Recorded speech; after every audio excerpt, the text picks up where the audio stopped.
Vigili del fuoco e protezione civile del Veneto in soccorso alle popolazioni alluvionate dell'Emilia-Romagna. L'assessore regionale Bottacin spiega che qui invece la situazione è stabile. Grave intimidazione al sindaco del comune vicentino di Arzignano, Alessia Bevilacqua. Oggi si è vista recapitare in municipio una busta anonima con un proiettile, indagano i carabinieri. Effettuata l'autopsia sul corpo del 17enne Aimena Dabenamor, ucciso a Varago dal 18enne Lia Fiorindi. Non solo 2 i colpi ricevuti dal ragazzo, fatale una coltellata al cuore. A Sastino di Livenza il sindaco si dissocia dal gesto di una consigliera neoeletta che festeggia la vittoria con il saluto romano. Controlli antidroga a Padova, 4 arresti in città, 3 pusher finiscono in manette. Individuato anche il presunto molestatore alle fermate dei bus. La nota dei tecnici del Senato che mette in discussione la validità del progetto di autonomia differenziata, poi ritirata, aumenterebbe le disuguaglianze, ma i cittadini ci credono ancora. Primo giorno di vernice per la 18ª mostra internazionale di architettura della Biennale di Venezia, dal titolo Il laboratorio del futuro, con luci puntate sul continente africano. Benvenuti all'appuntamento con l'informazione dal Veneto, che apriamo parlando di maltempo. Infatti, mentre vigili del fuoco e protezione civile sono andate in supporto dal Veneto all'Emilia Romagna, la situazione nella nostra regione è stabile. A dirlo è l'assessore regionale Giampaolo Bottacin. Siamo intervenuti la settimana scorsa con parecchie decine di volontari e stiamo intervenendo anche adesso con circa un centinaio di volontari e una decina di funzionari della regione del Veneto. Stanno operando in varie zone dell'Emilia Romagna, in modo particolare tra Rimini e Cattolica per quanto riguarda il litorale, e nell'entroterra siamo occupati a Cesena, a Riolo Terme, a Brisighella e anche nella zona attorno a Bologna, dove appunto stanno operando secondo le varie specializzazioni. In questo momento hanno ben 23 comuni isolati, hanno decine e decine di strade impraticabili e interrotte, e oltre a questo vorrei ricordare che i quantitativi di pioggia sono stati veramente rilevanti, ci sono stati ben 14 fiumi che sono esondati. La Protezione Civile del Veneto e i Vigili del Fuoco sono partiti per dare supporto alle popolazioni dell'Emilia-Romagna drammaticamente colpite dal maltempo. Sotto monitoraggio il Veneto, dove nonostante la pioggia degli ultimi giorni la situazione è comunque sotto controllo. Ci aspettiamo ancora delle piogge perché il tempo non sarà bellissimo, almeno fino a lunedì, però non ci aspettiamo precipitazioni particolarmente importanti. Questo anche grazie agli interventi effettuati negli anni. Dopo l'alluvione del 2010 la Regione si è data come obiettivo prioritario quello di mettere in sicurezza il territorio del Veneto. Ci furono, lo ricordo, 32 rotture originali, mezzo Veneto allagato, tutta una serie di frane in montagna, quindi è una situazione molto complessa. Da allora sono stati realizzati cantieri, centinaia e centinaia di cantieri per un importo di circa 1,5 miliardi di euro, e 320 milioni in questi ultimi 8 anni solo di manutenzione del territorio. Ancora non è sufficiente, perché dopo l'alluvione del 2010 la Regione fece un piano insieme all'Università di Padova individuando tutte le opere necessarie a mettere in sicurezza il Veneto, e il piano ammonta a 3,5 miliardi di euro, quindi se ne abbiamo realizzato 1,5 vuol dire che c'è ancora molto da fare, però la strada intrapresa è quella giusta. Come avete sentito, Vigili del Fuoco e Protezione Civile che sono andati in supporto con alcuni gruppi all'Emilia Romagna, ed è partito anche tra loro il gruppo di Protezione Civile del comune di Vicenza. Vediamo. Allarme maltempo. Anche Vicenza risponde all'SOS lanciato dall'Emilia Romagna. Per portare soccorso alle zone colpite dai temporali e dalle piene dei fiumi sono partiti 5 volontari del gruppo della Protezione Civile con motopompe e il mezzo anfibio. Nella notte, nel Bolognese, hanno dato supporto ai Vigili del Fuoco nelle operazioni di evacuazione delle persone. Dopo i primi interventi a Castelguelfo, il gruppo di Protezione Civile del comune di Vicenza verrà dislocato in altre zone dell'Emilia. Si tratta della seconda missione in pochi giorni. Una settimana fa 8 volontari erano già andati nelle province di Bologna, Ravenna e Forlì Cesena, dando il loro aiuto nella pulizia da fango e detriti. E dopo mesi di siccità, allagamenti si sono registrati nella bassa padovana, ma il lavoro delle idrovore ha evitato il peggio. Allora, oggi siamo andati a vedere come funziona l'impianto di bonifica San Felice a Piacenza d'Adige. Completamente allagati fino a lunedì scorso i campi di frumento che vedete alle mie spalle. La pioggia intensa aveva fatto scattare l'allarme qui da mercoledì. La situazione è tornata alla normalità, nessuna preoccupazione neppure per quanto potrà accadere nei prossimi giorni. Ma una settimana fa in questa vasta area della Bassa Padovana tra i comuni di Piacenza d'Adige, Masi e Castelbaldo, l'idrovora San Felice pompava a pieno regime tentando di drenare l'acqua che già aveva invaso le campagne nel fiume Fratta Gorzone. Le precipitazioni hanno toccato soglie nelle 24 ore di 130 mm, sommate alle altre precipitazioni degli altri giorni siamo arrivati a 200 mm, quindi l'impianto San Felice che abbiamo alle nostre spalle ha funzionato 24 ore su 24 da mercoledì fino a domenica. Lunedì in prima mattinata eravamo riusciti a mettere in salvo il territorio circostante. 2500 metri cubi d'acqua al secondo con le 2 pompe in funzione, tanto riesce a drenare questa idrovora, una delle più vecchie del consorzio, dove in caso di allerta i turni di guardia del personale coprono le 24 ore per controllare il deflusso nel Fratta Gorzone. Qui il livello dell'acqua non può salire oltre il livello di guardia di 9,10-9,20 metri, quando in base a un accordo siglato con Regione e Genio Civile le portate immesse nel fiume devono essere dimezzate.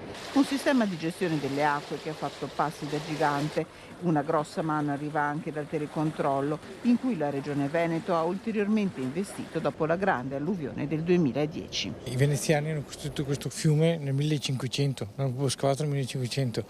Noi facciamo bonifica da quegli anni là. Di lavoro di concerto con la Regione, con il Genio Civile e con gli altri consorzi, anche questi protocolli di intesa che abbiamo appena siglato 5-6 anni fa servono per prevenire queste emergenze. E la settimana scorsa eravate tutti qui? Sì, la settimana scorsa eravamo tutti qui in maniera tranquilla e pacata, ma il nostro lavoro lo facciamo fatto bene. E grave, cambiamo argomento, ci occupiamo di cronaca perché c'è stata una grave intimidazione al sindaco di Arzignano, Alessia Bevilacqua. Infatti oggi si è vista recapitare una busta con un proiettile.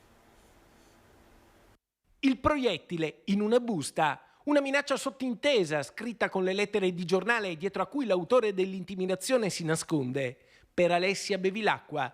È una mattina come tante ad Arzignano, quando all'ufficio comunale arriva una busta anonima sospetta. Viene chiamato il comandante della polizia locale che, con l'assessore alla sicurezza Enrico Marcigaglia, si precipita nell'ufficio del sindaco. Un veloce controllo, la busta viene aperta, c'è un proiettile di pistola.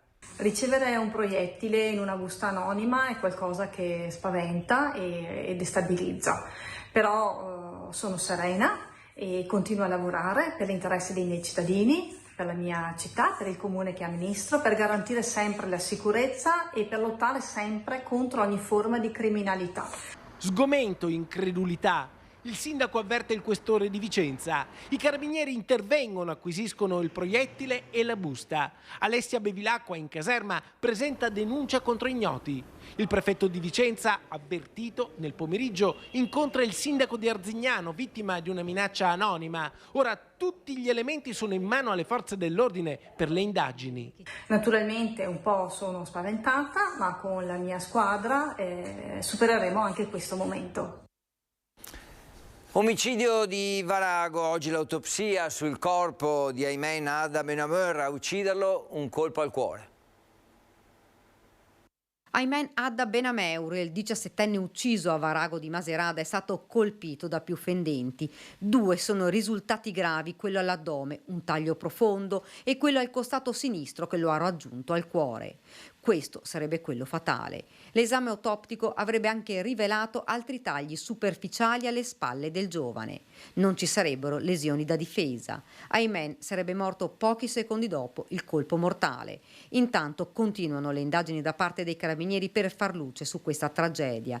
Il 18enne Elia Fiorindi rimane in carcere con l'accusa di omicidio aggravato. La tesi del giovane omicida, difeso dall'avvocato Fabio Crea e Luigi Torrisi, sarebbe quella di legittima difesa, di aver cioè reagito ad un tentativo di rapina ad opera della vittima, tesi ancora tutta da accertare. Un'aggressione maturata durante la cessione di un panetto di hashish da parte del 18enne alla vittima. I due giovanissimi, è stato accertato dagli investigatori, erano a tu per tu, uno di fronte all'altro. Cosa sia accaduto in un attimo, tanto da far scattare la tragedia, è oggetto di indagine. Ci sono ancora molti lati da chiarire. All'appello manca il cellulare della vittima, risultato sempre spento e sparito nel nulla. E se fosse avvalorata la tesi del 18enne, mancherebbe anche l'eventuale secondo coltello. Intanto le indagini continuano e si attende il nulla osta per il funerale del giovane 17enne.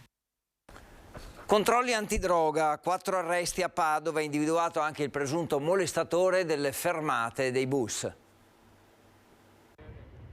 Arrestato un pusher attivo in zona stazione, il giovane potrebbe essere il maniaco che da qualche settimana molesta e palpeggia le ragazze alle fermate dei bus della zona. La sua descrizione infatti corrisponde a quella fatta da alcune vittime che hanno denunciato di essere state avvicinate e importunate da un giovane dalla carnagione olivastre con un cappello alla pescatora. Il ragazzo tunisino di 18 anni qualche giorno fa era stato denunciato perché stava rovistando nel cestino dell'immondizia e stava recuperando frammenti di hashish ed eroina in sasso. Questa volta, quando è stato individuato dagli agenti della squadra mobile, aveva un panetto di hashish, contanti in tasca e un sex toy. Insieme a lui è stato arrestato anche un connazionale di 25 anni trovato con hashish e un coltello a serramanico. Altre 2 persone sono state arrestate durante i controlli antidroga in città della squadra mobile. Il primo, un tunisino di 38 anni, è stato fermato in bici in via dei Colli. Alla vista dei poliziotti si è ingoiato alcuni involucri mentre dentro le mutande aveva 50 grammi di hashish. All'Arcella invece è fermato un tunisino notato da un residente mentre nascondeva un sacchetto in una siepe. Dentro c'erano 100 grammi di hashish. Nelle scorse ore è stata diffusa una nota predisposta dai tecnici del Senato che metterebbe in discussione la validità del progetto di autonomia differenziata del ministro Calderoli. Poi la nota è stata ritirata, definita una bozza, ma su questo possibile rallentamento cosa ne pensano i trevigiani? Siamo andati a domandarglielo. Attenzione al pericolo di aumento delle diseguaglianze tra le varie regioni su molti temi, dalla sanità all'istruzione. Parliamo di uno studio sull'autonomia differenziata fatto dai tecnici del Senato e pubblicato, non si sa se per errore o volutamente, su un sito internet. Poi ritirato, definito una bozza, ripubblicato. A pensar male sembra un'operazione voluta da chi, nella stessa maggioranza, vuole frenare il decreto del ministro Calderoli. Ma cosa ne pensano i trevigiani? Questa autonomia mi sembra un po', come si dice, lasciata in sospeso, in stand-by. Ecco, speriamo bene, dai. Vorrebbe un po' più di decisione, di velocità lei? No, ma non c'è concretezza, ma questo si percepisce, si tocca con mano, quindi se non c'è concretezza mi pare di capire e di dire anche che il discorso va bene così. Mi dispiace perché ci voleva, perché sono diversi anni che Zaia e il suo gruppo cercano di portare avanti questa proposta, ma purtroppo il Sud ci blocca. Vedremo. Ma lei parla già al passato, come se non si faccia più? Ma sai, Roma comanda. Abbiamo votato per cosa? Alla fine invece dovrebbero crederci a noi veneti che l'autonomia è molto molto molto utile e lasciar perdere certe cose. Come andrà a finire? Ma io spero che vinca, cioè che Zaia riesca ad avere questa autonomia. Non so niente.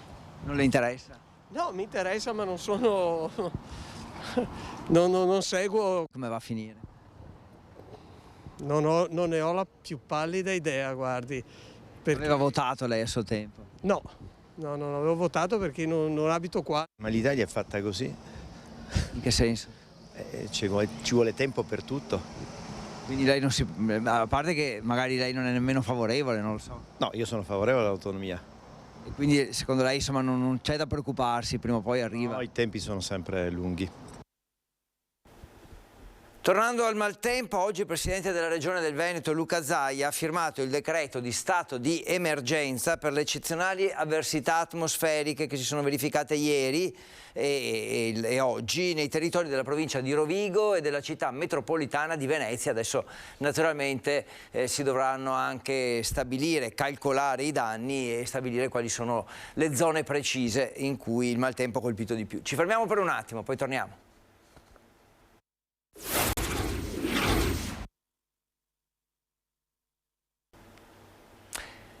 Eccoci tornati, ora andiamo a San Stino di Livenza per le polemiche in seguito ad un comportamento un po' particolare di una consigliera comunale.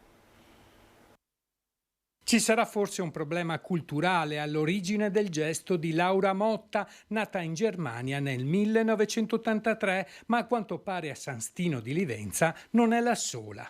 E se torna mette sul duce perché gli handicappati e tutto il resto gli ha da morire prima di nascere. Al bar poco lontano dal municipio si gioca a carte, si minimizza, non si risponde o ci si scherza sopra. Adesso il sindaco ha detto che si deve dimettere, secondo lei? E ora? È giusto? Il saluto romano della leghista nel frattempo crea stupore e imbarazzo, il gesto che nessuno si aspettava davanti al comune fra i colleghi esultanti a 2 passi dalle targhe commemorative delle vittime del nazifascismo. Tutto immortalato in un video, il fermo immagine ha fatto il giro del web.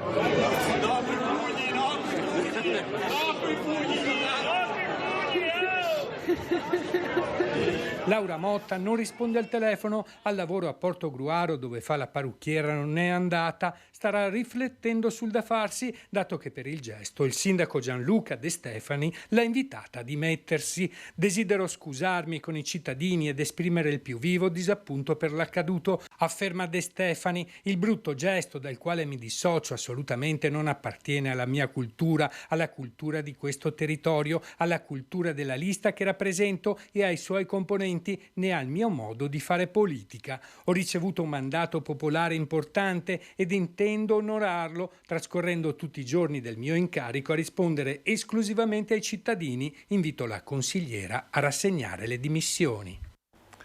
Ora a Treviso per parlare di elezioni, perché il Conte bis potrebbe riservare delle sorprese. Il sindaco rieletto infatti parla di riorganizzazione delle deleghe con l'introduzione di alcune novità. Sembra certo il ritorno di Andrea De Checchi in giunta, nonostante le urne non abbiano premiato il vice sindaco in lista con Forza Italia.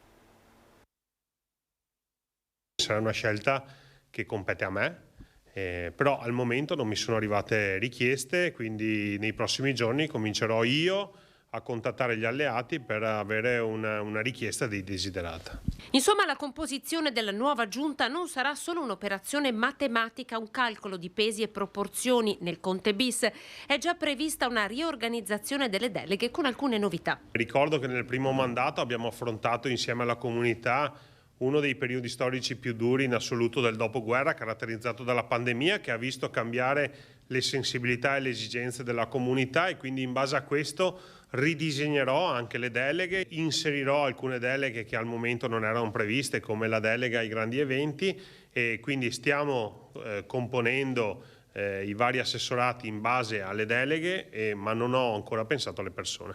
Treviso punta ai grandi eventi. La novità sarà la delega che allinea polizia locale, cultura, sport e attività produttive. Insomma, un assessorato che potrebbe portare il nome di quell'Andrea De Checchi che, se le urne non hanno premiato, Conte sembra deciso a voler far rientrare dalla finestra. La promozione di De Checchi nasce anche dal 65%. Ricordo che se siamo arrivati al 65% è merito certamente del sindaco, ma anche della squadra di giunta e di consiglio che l'ha accompagnato. Quindi io voglio condividere con i miei colleghi questo risultato straordinario, e quindi al di là del risultato elettorale. Silenzia Conte sul nascere le voci che lo darebbero in lizza per la segreteria regionale del partito, alla luce del risultato ottenuto. Mi fermo, dice, al doppio incarico. Francamente significherebbe mancare di rispetto ai miei cittadini, ma anche ai militanti della Lega, quindi in questo momento non sono in grado di ricoprire il terzo ruolo. E ora andiamo a Pieve di Cadore per conoscere Cindy Manusci, la nuova prima cittadina. Cindy, scritto come pronunciato, Manusci con la S, l'H e la I senza la C. Si presenta così nel suo profilo personale Facebook, con una modalità che annulla le distanze, che è capace di far leggere i tratti di un carattere schietto, determinato, serio. 31 anni il prossimo luglio, avvocata civilista, Cindy Manusci da 2 giorni è la nuova sindaca di Pieve di Cadore, e sono già giornate frenetiche, passaggio di consegne con l'uscente Giuseppe Casagrande e conoscenza degli uffici, i primi compiti istituzionali. Nei prossimi mesi L'importante è procedere proprio per impellenze, quindi provvedere prima alle questioni pendenti, quelle più irrisolte al momento, e proseguire quelle che derivano appunto dall'amministrazione uscente, dopodiché si penserà alla realizzazione del programma. Che è molto ambizioso, rivolto al futuro, ai bisogni della persona e del paese, e che richiede l'apporto di risorse straordinarie. La squadra di Pieve Futura si è mobilitata ed è impegnata con scrupolo, spinta dall'urgenza di amministrare la cosa pubblica con serietà e dedizione, perché amministrare la cosa pubblica, afferma Cindy Manusci, è un'attività sacra. Superare il quorum, lo scoglio più sofferto. Nel momento esatto in cui ci hanno comunicato che il quorum era stato appena raggiunto, è stato un momento di grandissima gioia che sarà chiaramente memorabile per tutta la vita. Ecco, è una cosa collettiva però, che ho spartito con il gruppo, come tutte le difficoltà, le gioie di questo periodo. Una squadra che unisce l'esperienza di chi conosce la macchina amministrativa all'entusiasmo di un gruppo di giovani. Non sono appunto fan accanita, dicevo, del giovanilismo puro, perché poi alla prova dei fatti, occorrerà amministrare, e in qualche modo noi abbiamo bisogno del sostegno delle persone che questa cosa non hanno fatto prima di noi e che possono in qualche modo indirizzarci al fine di fare al meglio il nostro dovere. Questa esperienza si deve tradurre in una grande opportunità per Pieve e non soltanto una mera scommessa personale. Primo giorno per la 18ª Mostra Internazionale di Architettura della Biennale di Venezia. Nostra intervista alla curatrice Leslie Locco. Si è aperta oggi con il primo giorno di vernice la 18ª edizione della Mostra Internazionale di Architettura della Biennale di Venezia. Il laboratorio del futuro è il titolo dell'esposizione, che mette al centro il continente africano, scelto dalla curatrice Leslie Locco, fortemente voluto dal presidente della Biennale Roberto Cicutto, entrambi presenti oggi, capace di interpretare i segnali dell'architettura partendo dal sud del mondo. 2 parole, 10 parole. 10. It's a laboratory. Ma non nel senso convenzionale, più nel senso di una postazione di lavoro, nel senso che non è che le provi, non è che le sperimenti e basta, però ci lavori proprio. La curatrice spiega così la scelta di puntare sull'Africa. Non è comune che i padiglioni rispondano precisamente al tema della curatrice, e invece questa volta l'hanno fatto. È stato interessante perché hanno risposto collegando anche temi che non hanno a che fare con Africa, con non Africa. Venezia per me è un posto di estrema ibridazione, quindi il leone è anche il simbolo che noi siamo stati a Venezia, Venezia è stata da noi, siamo intrecciati l'uno con l'altro. Ecco come e perché venire a visitare una mostra che sta già facendo parlare di sé al mondo. Venite con una mente aperta. E prima di salutarci vi lascio alle previsioni meteo di Antenna 3. Ogni giorno al termine dei nostri telegiornali disegniamo gli scenari meteo per le ore e le giornate successive nel nord-est, un appuntamento fondamentale per chi lavora o sceglie una gita fuori porta, interamente curato dalla nostra redazione e prodotto negli studi di Media Nord-Est. Grazie per averci seguito, arrivederci.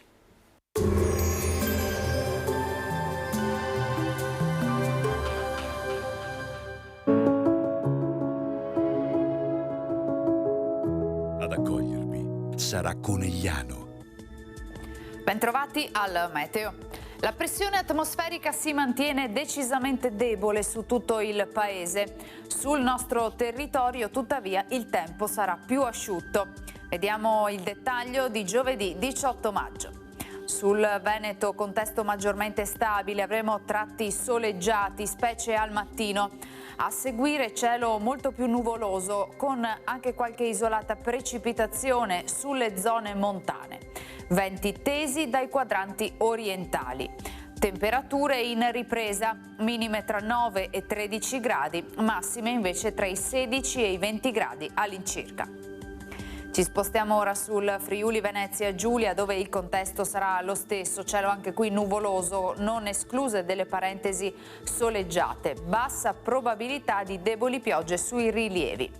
Soffierà bora moderata, temperature minime tra 11 e 13 gradi, massime invece comprese tra i 18 e i 19 gradi all'incirca. Infine diamo uno sguardo alla situazione del Trentino Alto Adige, dove il cielo sarà coperto al mattino con possibilità di alcune deboli precipitazioni nel pomeriggio. Poi sarà via via più probabile anche qualche schiarita. temperature minime intorno agli 11 gradi, massime sui 22 all'incirca. Dal meteo di Antenna 3 per ora è tutto, grazie per l'attenzione, arrivederci al prossimo aggiornamento.